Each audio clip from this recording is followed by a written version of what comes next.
வணக்கம். தெனாலிராமன் எப்படி ஒரு அசத்தலான வலை விரித்தார்ங்கிறத இந்த கதையில நாம பார்க்க போறோம். வாங்க. ஒரு விலைமதிப்பற்ற அரேபிய குதிரைய ஒரே ஒரு காசுக்கு வித்து எப்படி பெரும் லாபம் பார்க்கறது யோசிச்சு பாருங்க. கதை எப்படி ஆரம்பிக்குதுன்னா, ராமனுக்கு உடம்பு சரியில்லாதப்போ ஒரு சேட்டுக்கிட்ட கடன் வாங்கிட்டு குதிரையை வித்து பணத்தை தரேன்னு வாக்களிச்சார். மாசங்கள் ஓடி போச்சு. அந்த பேராசக்கார சேட் பணத்தை உடனே திருப்பி கொடுக்க சொல்லி ராமனை ரொம்பவே நச்சரிக்க ஆரம்பிச்சிட்டாரு.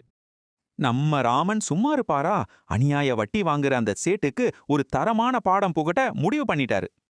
திட்டப்படி ராமன் சந்தைக்கு 2 விலங்குகளை கூட்டிட்டு போனாரு. ஒன்னு கம்பீரமான அரேபிய குதிரை, இன்னொன்னு ஒரு சாதாரண பூனை.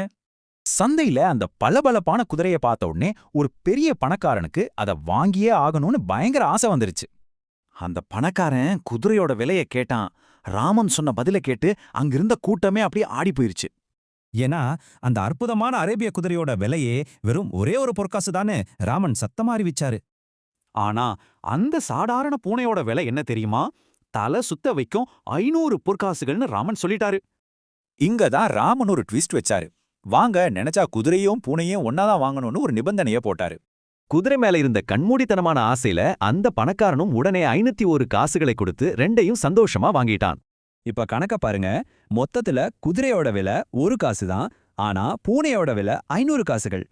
ராமன் நேரா அந்த சேட்டுக்கிட்ட போய் சரியா ஒரே ஒரு காசை கொடுத்தார். சேட்டுக்கு கோபம் உச்சிக்கு ஏறிடுச்சு.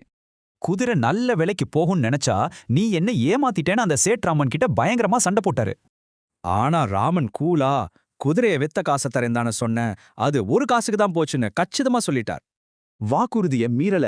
ஆனா பூனைய வித்த 500 காசுகளையும் தாம் பக்கமே வச்சுக்கிட்டு அந்த பேராசைக்காரனுக்கு சரியான பாடம் புகட்டிட்டாரு.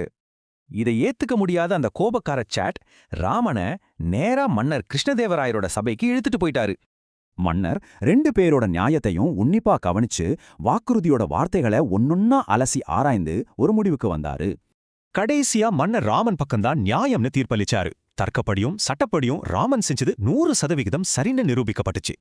சரி சொல்லுங்க, நீங்க எப்பவாவது இந்த மாதிரி ஒரு சூப்பரான லாஜிக்கை யூஸ் பண்ணி யாருக்காவது பாடம் புகட்டியிருக்கீங்களா?